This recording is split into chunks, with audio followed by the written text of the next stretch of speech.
இந்த இண்டிகேட்டர் வந்து என்னோடய பைக்கில் இருந்துச்சு. ஸோ இதை நான் மெக்கானிக்கிட்ட கேட்டப்போ இந்த பைக் என்ன சொன்னாங்கன்னா, இது உடஞ்சி போச்சு, தூக்கி போடுங்க அப்படின்னாங்க. ஆனால் இதோட விலை ரூ. 70. ஸோ இதை நம்ம தூக்கி போட்டோம் அப்படின்னாக்கா புதுசாக இன்னொரு பல்பு தான் வாங்கி போடணும்.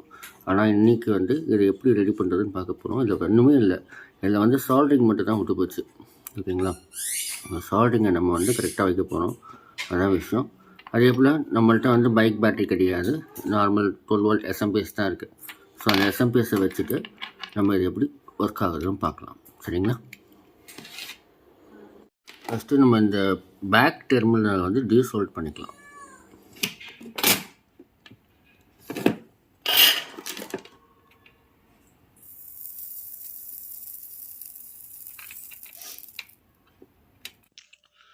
ஆக்சுவலி வந்து அந்த லைட்டில் பார்த்தீங்கன்னாக்கா அந்த ப்ளஸ்ஸுக்கான கனெக்ஷன் ஒயர் வந்து ரொம்ப சின்னதாக இருக்குது. அதனால வந்து தான் சரியாக கனெக்ட் ஆக மாட்டேங்குது. அதுக்காக சின்னதாக ஒரு ஒயர் எடுத்துக்கலாம், சின்ன ஒரு கம்பி மாதிரி. அந்த கம்பியை வந்து நம்ம பல்போடு சேர்த்து சால்டர் பண்ணிக்கலாம். ஸோ பல்போடு சேர்த்து சால்டர் பண்ணிட்டோம் அப்படின்னாக்கா அதோட லென்த் வந்து அதிகமாகிடும்.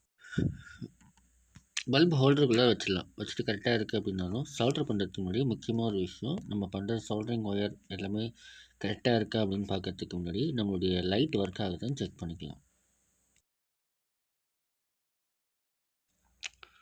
இப்போ லைட் நல்லாவே எரியுது, உங்களுக்கு பார்த்தாலே தெரியும். நல்லா ஃபுல்லாக நல்லா பிரைட்டாக எரியுது, எந்த பிரச்சனையுமே இல்லை. இதுக்கப்புறம் நம்ம அந்த ஹோல்டரில் வச்சு சால்டர் பண்ணிக்கலாம். அதுக்கு முன்னாடி பார்த்தீங்கன்னாக்கா சைடில் இருக்க சால்டரிங்கை நம்ம கரெக்டாக பண்ணிட்டோம் அப்படின்னாக்கா நம்ம வெளில வச்சுருக்க அந்த ஃபிலமெண்ட் அந்த ஒயர் வந்து ஷேக் ஆகாமல் இருக்கும். ஃபஸ்ட்டு சால்டர் பண்ணிவிட்டு ஒரு வாட்டி செக் பண்ணிக்கிறேன், லைட்டு நல்லாவே இருந்தது. ஸோ வந்து எந்த பிரச்சனையும் கிடையாது.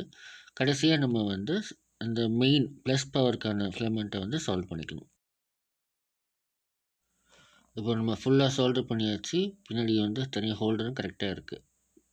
இப்போ லாஸ்ட்டாக சால்டர் பண்ண ப்ளஸ் பவர் கரெக்டாக இருக்கான்னு செக் பண்ணிக்கலாம். கரெக்டாக இருக்குது, நல்லாவே ஒர்க் ஆகுது. ஸோ ஈஸியாக முடிஞ்சு போச்சு.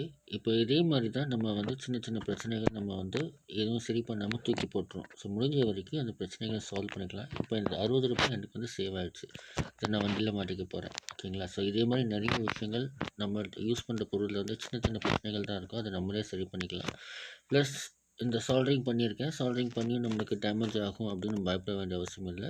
நம்ம இந்த அனபாண்ட் வச்சு ஒட்டிக்கலாம். அனபாண்ட் ஒட்டிக்கிட்டு பண்ணாக்கா நல்லா ஸ்ட்ராங்காகவே ஒட்டிக்கும், இன்னும் சேஃபாகவும் இருக்கும்.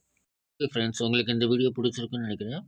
கண்டிப்பாக எனக்கு சப்போர்ட் பண்ணுங்கள், லைக் பண்ணுங்கள், கமெண்ட் பண்ணுங்கள், சப்ஸ்கிரைப் பண்ணுங்கள், உங்கள் ஃப்ரெண்ட்ஸுக்கும் ஷேர் பண்ணுங்கள். Have a nice day. சேனலில் கிவ்அவே போயிட்டுருக்கு, ஸோ அதுக்கும் டீட்டெயில்ஸ் டிஸ்கிரிப்ஷனில் கொடுக்குறேன், பாருங்கள். தேங்க்யூ.